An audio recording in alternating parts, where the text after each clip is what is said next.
today is, as we've said already, we essentially want to highlight to you some of the digital marketing strategies that you can be employing as part of your organization for your remote learning as well. So I think what's important for us to remember that our main aims today are, one, that we're going to understand the importance of digital marketing in today's training sector.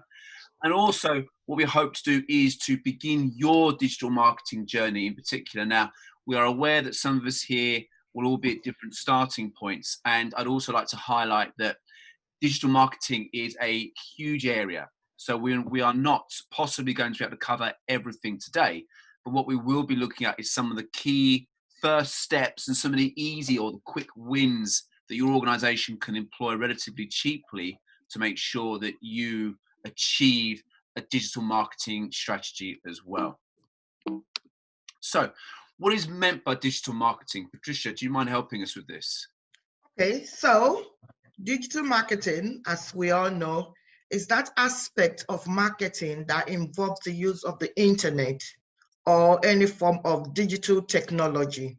So for example, it's any marketing that involves the use of your smartphones, that involves the use of a computer, that involves the use of digital platforms to promote your products and services. Those are the areas that we're looking at today, and those are the areas that covers digital marketing. Yes, thank you. And I think what's important is this quotation here, which I quite like in regards to digital marketing. So as we can see, digital marketing is a place where anyone can get heard, but you need to make sure that you are diligent, so taking careful attention to what you do, and also there's an element of creativity here. There's no doubt, however, that it's much more in terms of effort to be heard than it was 10 years ago. Now, if any of us have undertaken a quick Google search, for instance, for our courses or what organizations offer, there are many organizations now who do very similar things. So it's about now how we get heard, and being effective with digital marketing is the way in which we do that in the main sense. So I want to bring us to this. So, business 101. Now, whenever we're thinking about our organization, what is important for us here is to consider your market, because before we do any kind of marketing itself, it's really, really important that we understand who our clients, our users, and our learners are. So there's a couple of key questions here for us. So who are your clients? What is their need? In addition to that, what do you offer and why? So for example, are you demand-led? So do you meet their needs? Or are you an organization that has a certain level of expertise in certain areas and that's what you offer? But do you know that's what your users want and need? In addition to that, I would ask you, well, what makes you unique? So for example, we may have a number of people in really effective organizations across the region today, and they may all be offering very similar things. So why should my clients choose your organization over anybody else? And then finally, well, why should we believe you? And that's the idea of traction. Why should I trust what you're saying is true? Now, again, if you don't know the answers to those questions yet, this is always the first stage of your marketing journey for your organization.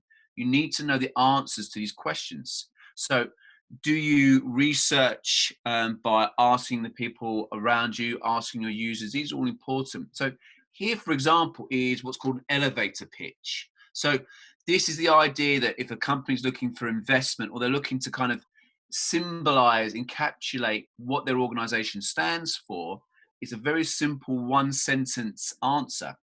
Now, this is a plumbing organization, because I'm going to ask you to do something in a moment. But you can see here, we allow consumers to gain instant remote access to a plumber or heating engineer for a fraction of the traditional cost. Now, that symbolizes what this organization does. What should then follow is the listener or the reader says, well, how do you do that? How can I find out more about that? And that's where you get that engagement. So I'm going to come back to this, and I'm now going to pose you a task. What I would like you to do is I would like you to look at those questions. Who are your clients? What is their need? What do you offer and why? And if you can, the other 2 bullet points. So in the comments box, I'd be really interested to see if you know the answer to this question for your organization. And if you don't, well, before we do any marketing, this is the start of your journey. So as I've said, in the comments box now, please, can you answer those questions to the best of your ability? And we'll come to those in a moment.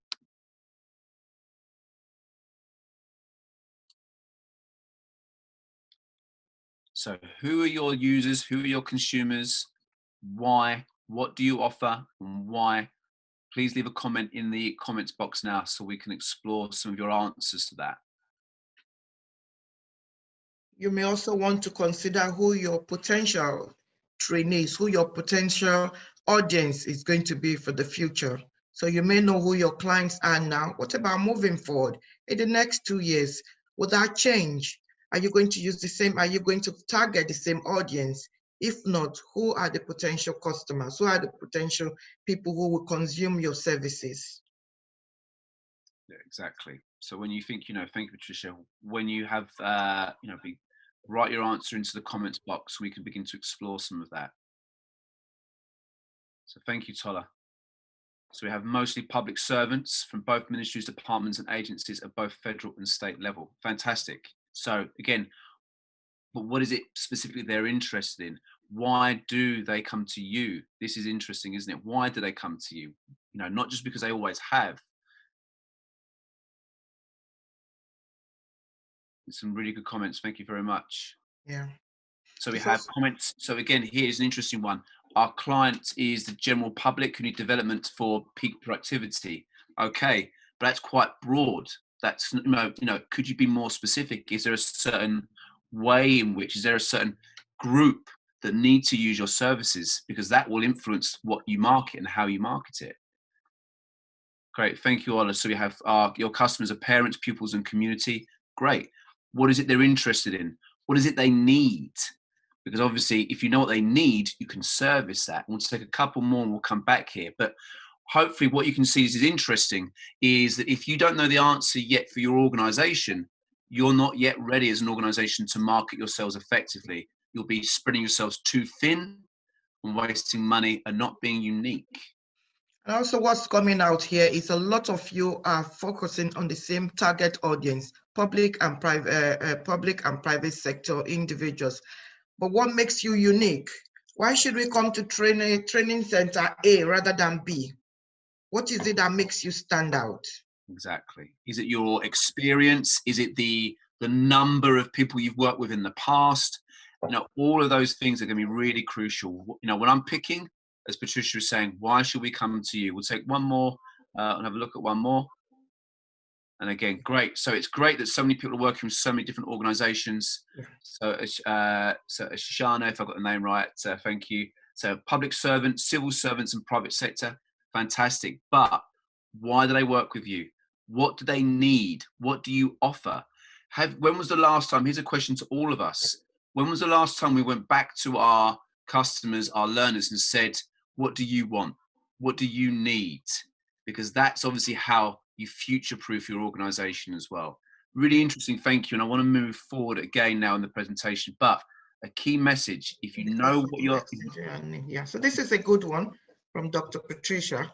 We are unique because we do a lot of research. So research is incorporated into the planning, which is very good. Exactly. It shows that organization now sounds cutting edge. They sound like they are experts in that area. We get the idea. So yeah. Let me continue now with our presentation again. So thank you. Now, let's begin to look then, with that in mind, now that we know who our target audience are, and again, you may begin to go back and research and think about researching. Let's now begin to think about some of those digital marketing strategies. And again, as Patricia and I have highlighted at the start, what's important to remember here is that we will not be covering all of this today, because effectively digital marketing is in itself a free 4-year degree university course that people can take. But what we're going to help you to do is understand hopefully a bit more about your journey. We've now identified who your key target audiences are. We've got you hopefully thinking now, well, why are you unique? How can we do that? So let's then consider here the traditional marketing areas. And Patricia, thank you. Okay, so now or previously, our marketing strategy was the traditional method of contacting or raising awareness of our services, products and services. And that was through the word of mouth. So for example, you've done training in somewhere, people have heard, then they spread it. So that's through word of mouth. It could also be at exhibitions and centers. And then also, traditionally, flyers will be sent out to where we think our potential audience are. And also we do physical advertising. So it could be through television, it could be through the radio, it could be in newspapers. So those were some of the traditional methods that were used or that you use currently for marketing your products. But today we're going to now look at moving forward from the traditional marketing so that by the end of today's session, there will be something learned. So in terms of what we are doing today really is to support people to move from the traditional marketing to digital marketing. Now, if you look at what's been presented now, we're looking at the differences between both and the advantages of moving from traditional to digital. So it's the advantages we're looking at now. With the traditional method, where it's through word of mouth, through flyers and all of those things, our audience is limited. But if you engage in digital marketing, you are able to reach out to more people, maximum people, because of what technology can afford you. With the traditional marketing, it is global. But with digital, you can very much target who your audience is. You can be more specific, thereby gaining better impact. So instead of just throwing your flyers around, where the impact is not it's not maximized, if you engage in digital, and then you are more specific, your impact will be more effective.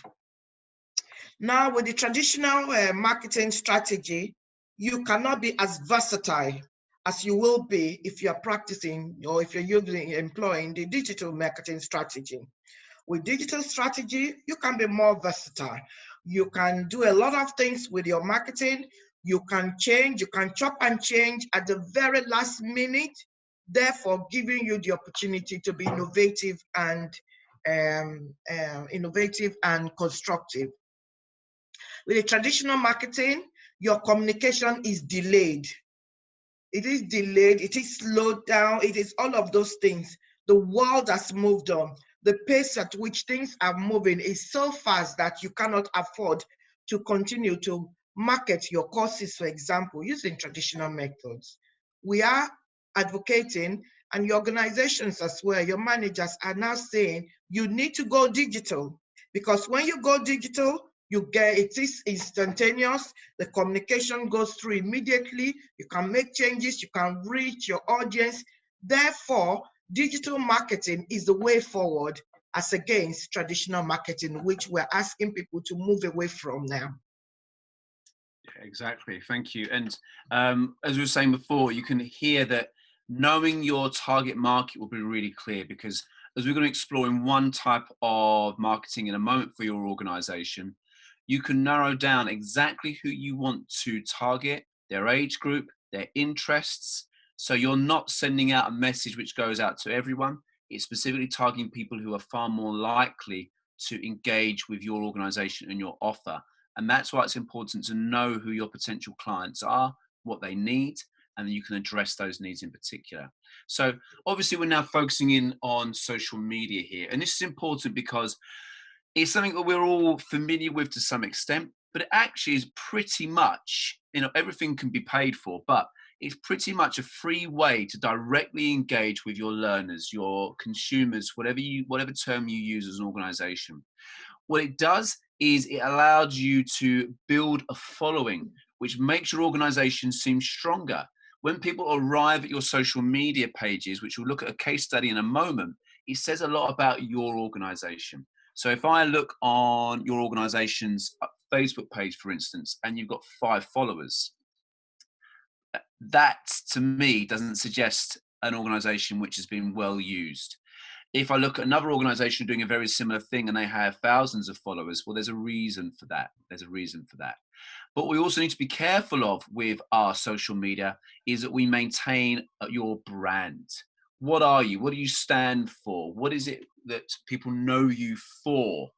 And that's your brand. So let's take a look at a case study now. So I'm going to show you a group called Teach First. Now, Teach First are an organization in the UK who train thousands of people to become teachers. So we're going to look at the way in which they use social media. So we can see here, for instance, that their banner is an advert. That's instantly eye-catching and engaging. Yes, they've used a professional team to do that, but you can very easily do something similar using your own, even your phone to record something, or simply create a GIF or something of that regard. But the idea is it catches your eye. I want you to pay attention also to their logo. So you can see here the blue and the white.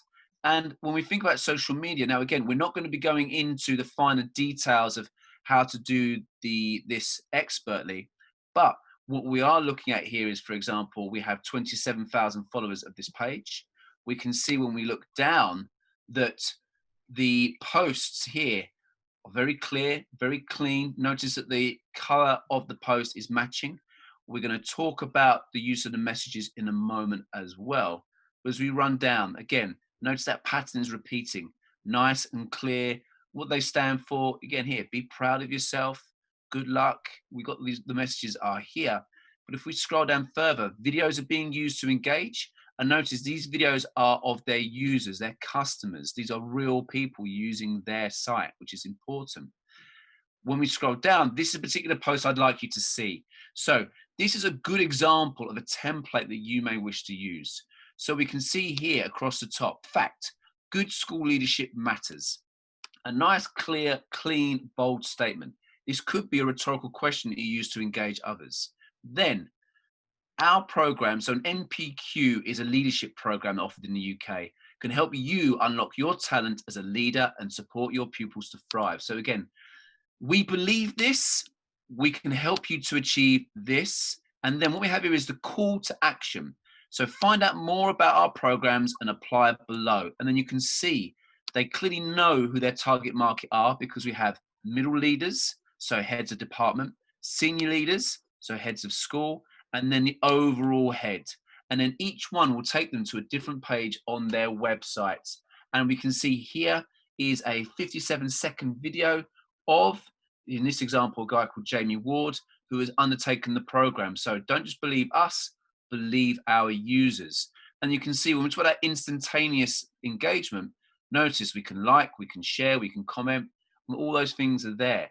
This could easily be a template that you decide to use as part of your social media marketing. So we believe this.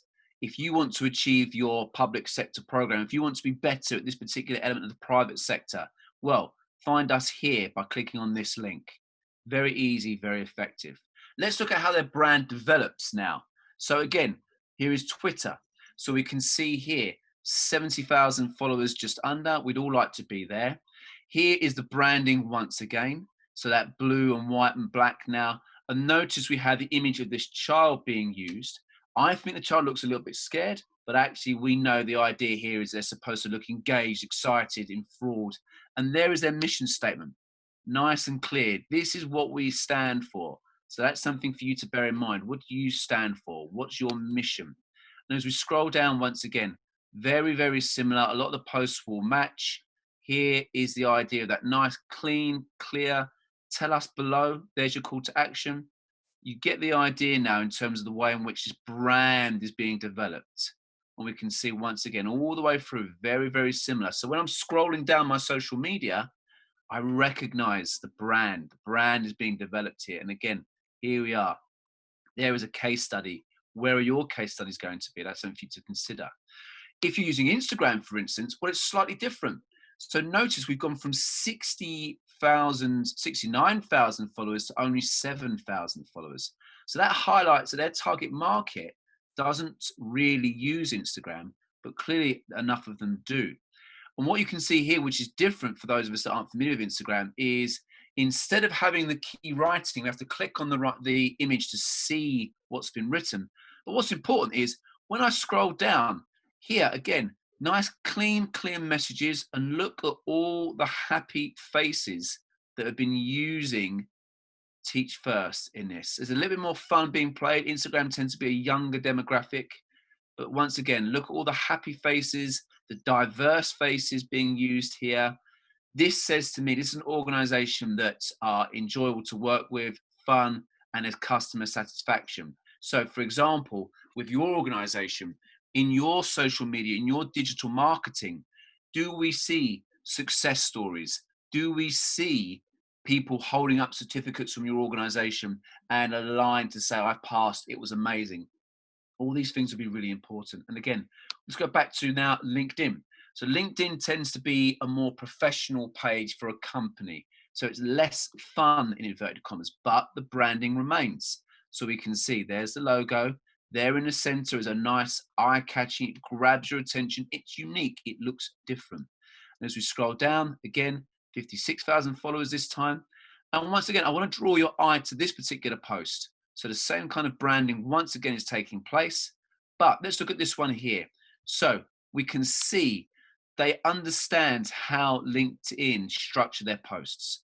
Did you know that when you complete any of your programs, you immediately become an ambassador? So there it engages you, it stops you. It's a rhetorical question. And then here, we've got an individual story. So here is success from their organization. And once again, the call to action. So to update your details, to find out more, visit this. And then once again, here is a video of someone who uses their organization. It's only 28 seconds. And Maud is telling you how amazing it is to work with them as an organization. So imagine your own now. Imagine your own. Have you got a need to do this? Do you require this in order to achieve promotion? Are you expected now to do this in order to achieve higher wages? Well, listen to Maud, because Maud did something very similar. Here is Maud's story. To be successful, to find out more, visit this location here. So here is a really nice case study of an organization who, yes, is a huge organization in terms of training, but we can easily use their information. And finally, what we have here is their Google page. Now, if you haven't done this already for your business, a Google business site, this is really important. We're going to come to Google in a moment, but we can see here that when I click their organization name, here is their organization and their links. So they're easier to find on Google, because as we'll talk about in a moment, if you're not on page one, it's difficult to exist in a digital marketing space. But that's a really important case study for us to help suggest how we can now digitally market ourselves as well. But let's move forward. So let's think now a little bit about some of the free ways we can market ourselves digitally. We've spoken about this before, but what we've got here is please use your friends, your family, and your colleagues to share your posts and comment.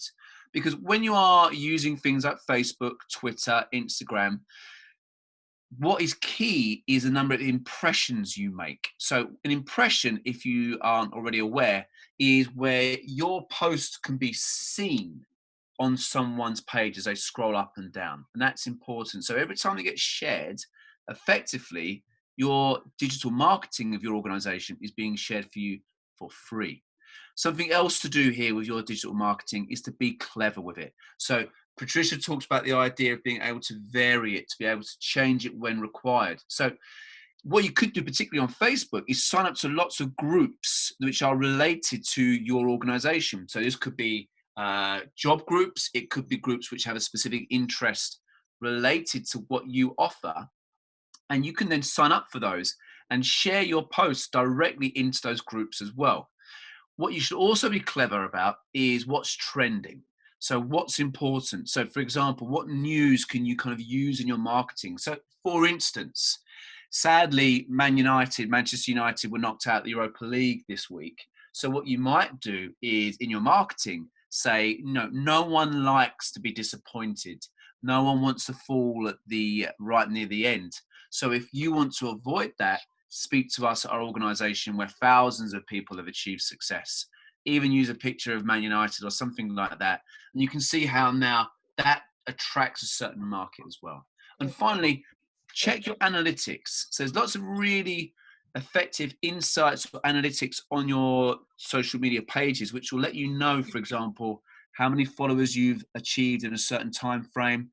It will also show you which posts are getting more engagement, which posts more people are clicking on, and you'll be able to work out the kind of slogans and marketing that you should use to attract more and more people as well, because obviously that will be key. Another area here, so moving forward, and again, we won't be able to cover everything today, but Patricia and I are always very, very happy to support you and your training organizations. Just let us know. But SEO, which stands for Search Engine Optimization, is basically when someone types in a keyword related to your organization, Google will make suggestions based on that information. Typically, most people only ever look at page one. So if you're not on page one of Google, well, you don't really exist. And that's why actually your social media is so important, because being on page one of Google, doesn't matter how large your organization is, that takes time to develop. To cut a long story short here, to become page one of Google, there are a number of things you can do. So first and foremost, you can create what's called backlinks. So every time you're posting about your organization on social media platforms, every time someone looks at that or clicks on that, your business page will move further up Google. Every time you appear on another website, so for example, the local news website, a radio website, every time someone recommends you in a personal blog or something like that, that will move you further and further up the search on Google as well. Something most organizations do is they create a blog, because that's another way of creating traffic to your site and improving your SEO. Now, your blog could be specifically about free advice. It could be news from your organization. It could be case studies. So people use their blogs to offer potentially something for free in terms of advice, but it can also highlight success stories that you want to use as well. It can be quite complex SEO, but actually there are a number of easy things which we've just spoken about, which you can use, which are really easy and effective as well. Finally, one of the things I want you to think about here is your paid digital marketing. So we've already said that there's no point in spending money on advertising if your offer isn't valuable. So we've spoken already about before your marketing journey digitally. If you don't know what you're marketing for and who you're marketing for, it could be a waste of money for you. So you need to think carefully about that. So always consider, well, why are you advertising? Are you advertising because you have an offer? There's a sale of your course? Are you advertising because you want to attract more followers? So could you run things like free competitions? Could you highlight offers? So the first session is free, or here are some free resources for you to download. Come and visit us. All those things are going to be really important for your offer to grab the attention of people. If you are thinking about doing paid marketing, well, something you should consider is called PPC, so paid per click. So what that is when you type in a key term in Google, you'll notice there are adverts that appear at the top on page one. That is paid per click. So an organization will produce an advert, which every time a keyword is used will mean that advert shows. And that can be used to target a key area. So you could be a local organization, a regional or national organization. And depending on that, you can type in those details into your advert. So only the people that match that criteria will see it. Because obviously what you want to avoid is people who you do not want to attract looking at your advert. So again, PPC is the quickest way to get on page one of Google. And it's also a great way to target your specific market, but you need to know your market, which is what we were talking about before. Social media, of course, you can advertise. So again, that can be relatively cheap. So for example, for about 60 or so US dollars, you can produce an advert which would last for 2 weeks, which can be seen, depending on the criteria you put in, by about 20 or so thousand individuals. So obviously, 60 or so dollars to be seen by 20,000 different individuals. Depending on your viewpoint of that, could be fairly low cost way of advertising your organization. And again, as we said already, you can spend money making a local radio advert to be printed in magazines, both online or not, and even using what's called influencers. So what you might do is you might find people who influence in the area, who are notable, who have large following, and you can pay those influencers to advertise your organization. So that's something for you to consider as well. That isn't always the cheapest way of doing it, but it's certainly a way in which you can generate further followers to your site as well. So the last thing I want you to consider is, okay, now that we're thinking about our digital marketing strategy, well, what is the impact on your organization? Well, first and foremost, it can influence the pricing. So if you are now moving to an online development, that could save you money. That could save your organization money, which can then be spent on your digital marketing. Or you may decide to spend more money on digital marketing, which as a result could impact the price that you charge your courses. You need to also consider your audience scope as well. So you are now able, as we've said already, to work with people anywhere around the world. And that's massive. That means that you can now, through your social media, be seen by anyone in the world for effectively for free, and you're able to offer your courses to them for free. Something to consider here is, as a rough rule of thumb, every 100 email contacts you have or a mailing list you have, every 100 people on that mailing list or followers, the belief is that roughly equates to $1. So that means that every 100 customers, roughly one person will spend some money on your organization. So it's important. You can see why social media is so valuable as part of your digital marketing. It will also, of course, online delivery will impact the duration of your program. You can extend that program. You don't have to be there physically the whole time now. So you can have pre-recorded sessions. These are all things to consider. And then finally, in terms of the impact digital marketing can have on your organization, is the staffing structure of your organization. You may have someone who already has plenty of expertise in this field. However, you may wish to employ in some capacity a digital marketing lead, someone who's in charge of your social media, someone who's in charge of your email communication, your WhatsApp communication, all of those different things, because obviously this is a skill, but actually getting it started just takes clearly understanding your customer and actually thinking about effective ways of communicating with them online about who you are and why you're unique. Because as we said, our aim today was to consider the importance of digital marketing. And hopefully we've shown you that. Hopefully we've demonstrated that for a relatively low cost, when done particularly effectively, can have a massive impact on who can see you and engage with you. And we've also today got you to think about your own digital marketing journey. So why should people use you? Who are your users? And how are you addressing their needs? And what makes you unique? How are you going to show to people online why they should be using you?